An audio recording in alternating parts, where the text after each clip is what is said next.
The Adventures of Pinocchio. By Carlo Collodi. Chapter 30. Pinocchio, instead of becoming a boy, runs away to the land of toys with his friend, Lampwick. Coming at last out of the surprise into which the fairy's words had thrown him, Pinocchio asked for permission to give out the invitations. Indeed, you may invite your friends to tomorrow's party. Only remember to return home before dark. Do you understand? I'll be back in 1 hour without fail, answered the marionette. Take care, Pinocchio. Boys give promises very easily, but they as easily forget them. But I am not like those others. When I give my word I keep it. We shall see. In case you do disobey, you will be the one to suffer, not anyone else. Why? Because boys who do not listen to their elders always come to grief. I certainly have, said Pinocchio, but from now on, I obey. We shall see if you are telling the truth. Without adding another word, the marionette bade the good fairy goodbye, and singing and dancing, he left the house. In a little more than an hour, all his friends were invited. Some accepted quickly and gladly. Others had to be coaxed, but when they heard that the toast was to be buttered on both sides, they all ended by accepting the invitation with the words, "We'll come to please you." Now it must be known that, among all his friends, Pinocchio had one whom he loved most of all. The boy's real name was Romeo, but everyone called him Lampwick, for he was long and thin and had a woebegone look about him. Lampwick was the laziest boy in the school and the biggest mischief maker, but Pinocchio loved him dearly. That day, he went straight to his friend's house to invite him to the party, but Lampwick was not at home. He went a second time, and again a third, but still without success. Where could he be? Pinocchio searched here and there and everywhere, and finally discovered him hiding near a farmer's wagon. "What are you doing there?" asked Pinocchio, running up to him. "I am waiting for midnight to strike to go." "Where?" "Far, far away. And I have gone to your house 3 times to look for you. What did you want from me? Haven't you heard the news? Don't you know what good luck is mine?" "What is it?"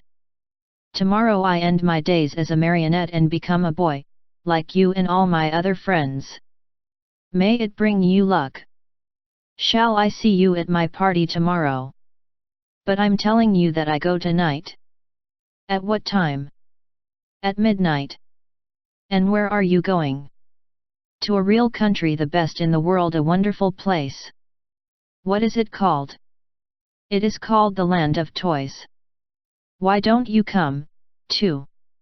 "Oh, no. You are making a big mistake, Pinocchio. Believe me, if you don't come, you'll be sorry. Where can you find a place that will agree better with you and me? No schools, no teachers, no books. In that blessed place there is no such thing as study. Here, it is only on Saturdays that we have no school. In the Land of Toys, every day, except Sunday, is a Saturday. Vacation begins on the 1st of January and ends on the last day of December. That is the place for me. All countries should be like it. How happy we should all be. But how does one spend the day in the Land of Toys? Days are spent in play and enjoyment from morn till night. At night one goes to bed, and next morning, the good times begin all over again. What do you think of it?"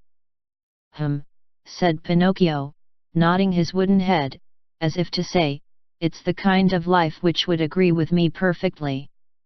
"Do you want to go with me, then? Yes or no? You must make up your mind." "No, no, and again no. I have promised my kind fairy to become a good boy, and I want to keep my word.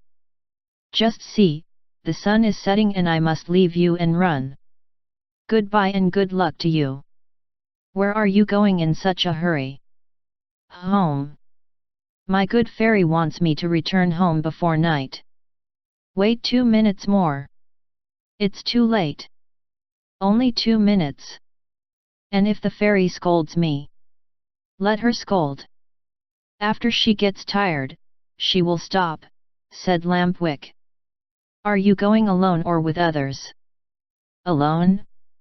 There will be more than 100 of us. Will you walk?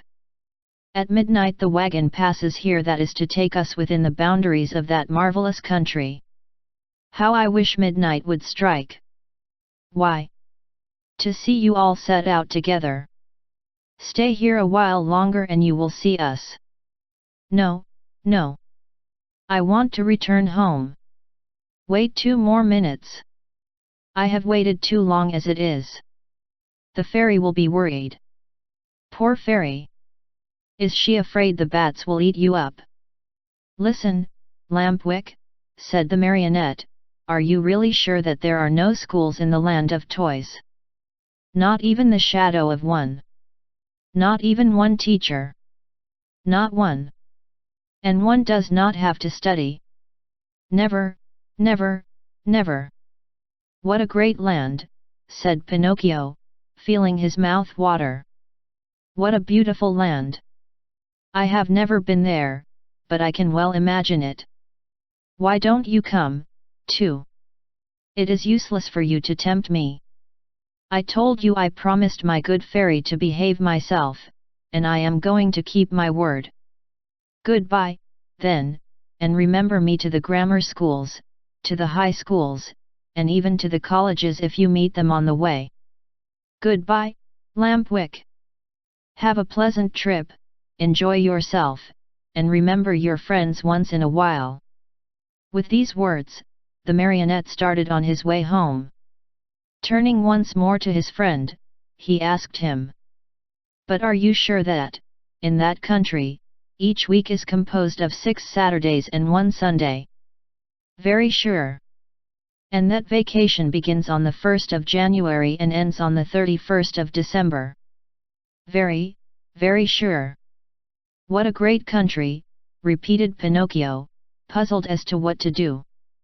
Then, in sudden determination, he said hurriedly, "Goodbye for the last time, and good luck." "Goodbye. How soon will you go?" "Within 2 hours." "What a pity.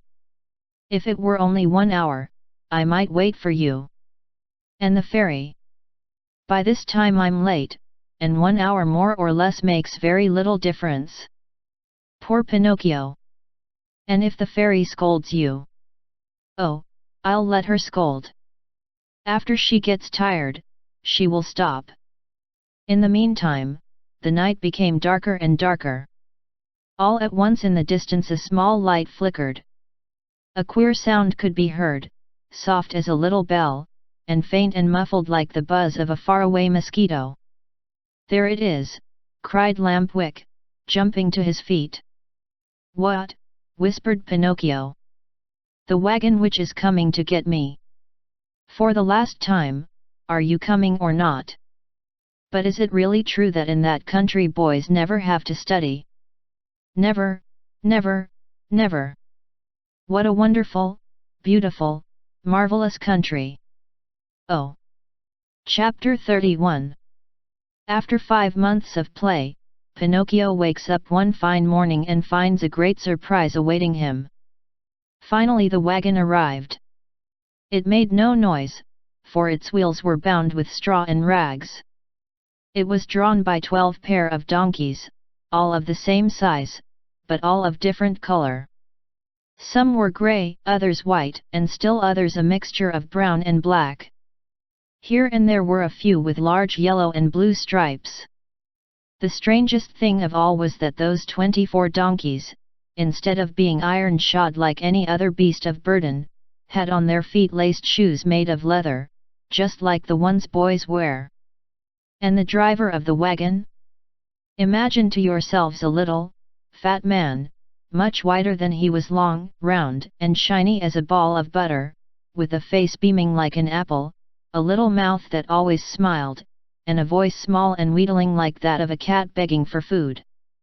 No sooner did any boy see him than he fell in love with him, and nothing satisfied him but to be allowed to ride in his wagon to that lovely place called the Land of Toys.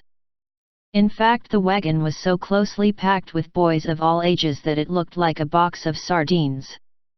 They were uncomfortable, they were piled one on top of the other, they could hardly breathe, yet not one word of complaint was heard.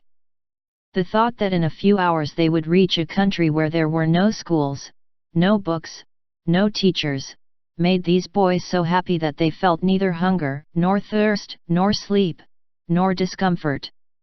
No sooner had the wagon stopped than the little fat man turned to Lampwick. With bows and smiles, he asked in a wheedling tone. "Tell me, my fine boy, do you also want to come to my wonderful country?" "Indeed I do. But I warn you, my little dear, there's no more room in the wagon. It is full." "Never mind," answered Lampwick. "If there's no room inside, I can sit on the top of the coach." And with one leap, he perched himself there. "What about you, my love?" asked the little man, turning politely to Pinocchio. "What are you going to do? Will you come with us, or do you stay here?" "I stay here," answered Pinocchio. "I want to return home, as I prefer to study and to succeed in life." "May that bring you luck, Pinocchio," Lampwick called out. "Listen to me. Come with us and we'll always be happy." "No, no, no. Come with us and we'll always be happy," cried 4 other voices from the wagon. "Come with us and we'll always be happy," shouted the 100 and more boys in the wagon, all together. "And if I go with you, what will my good fairy say?" asked the marionette, who was beginning to waver and weaken in his good resolutions. "Don't worry so much. Only think that we are going to a land where we shall be allowed to make all the racket we like from morning till night."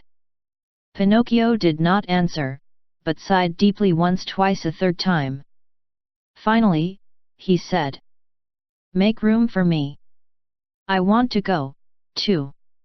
"The seats are all filled," answered the little man, "but to show you how much I think of you, take my place as coachman."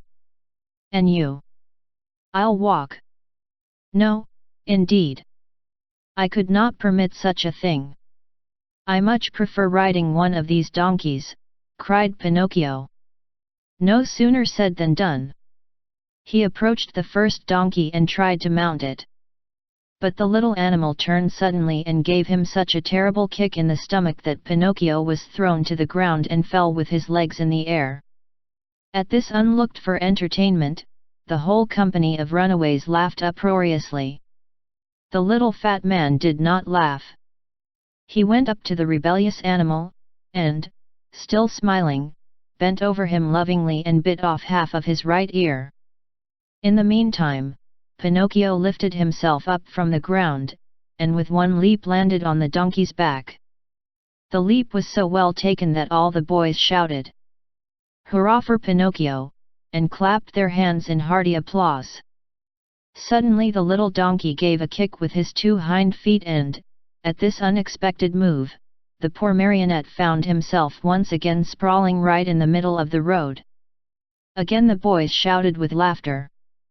But the little man, instead of laughing, became so loving toward the little animal that, with another kiss, he bit off half of his left ear.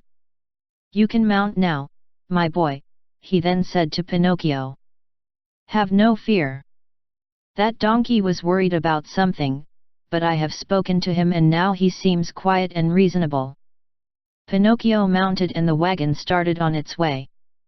While the donkeys galloped along the stony road, the marionette fancied he heard a very quiet voice whispering to him. "Poor silly! You have done as you wished. But you are going to be a sorry boy before very long."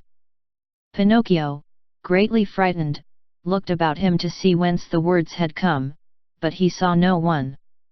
The donkeys galloped, the wagon rolled on smoothly, the boys slept, Lampwick snored like a dormouse, and the little, fat driver sang sleepily between his teeth. After a mile or so, Pinocchio again heard the same faint voice whispering, "Remember, little simpleton.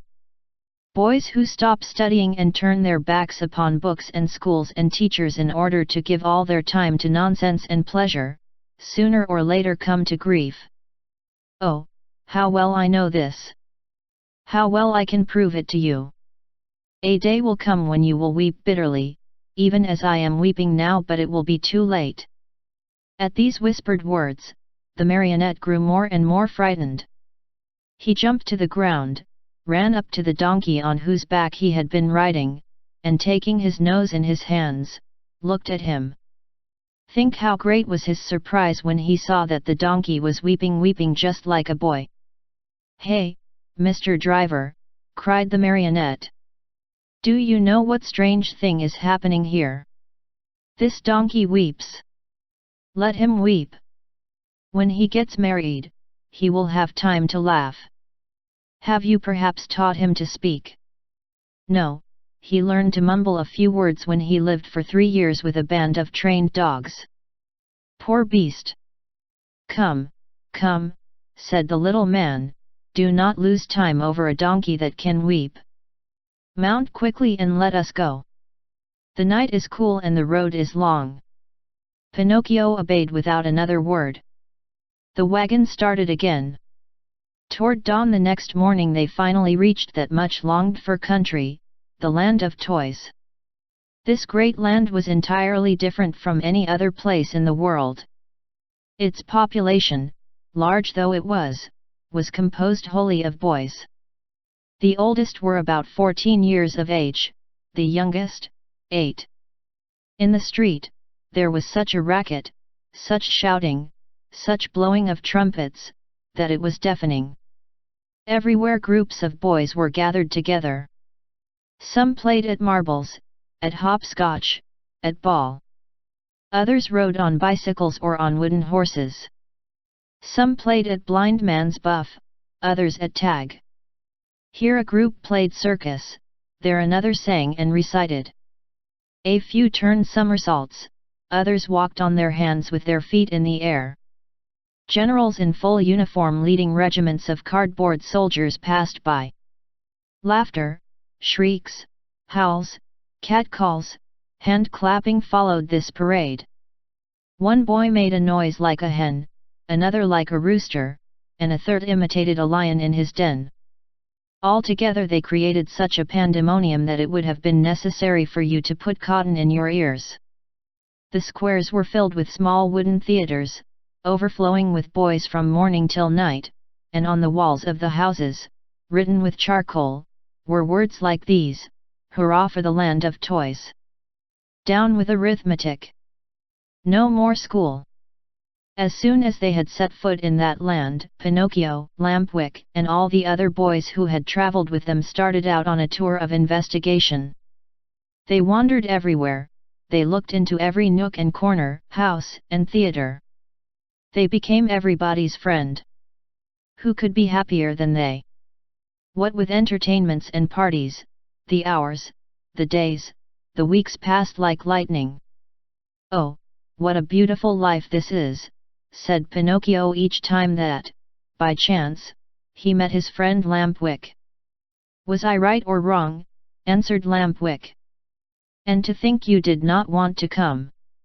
To think that even yesterday the idea came into your head to return home to see your fairy and to start studying again. If today you are free from pencils and books and school, you owe it to me, to my advice, to my care. Do you admit it?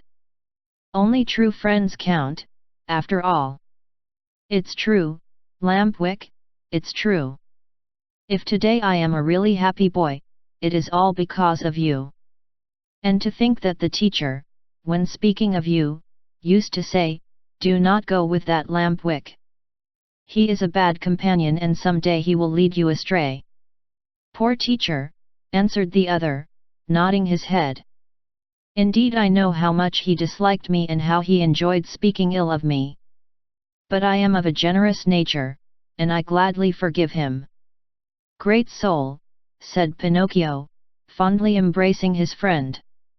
5 months passed and the boys continued playing and enjoying themselves from morn till night, without ever seeing a book, or a desk, or a school. But, my children, there came a morning when Pinocchio awoke and found a great surprise awaiting him, a surprise which made him feel very unhappy, as you shall see.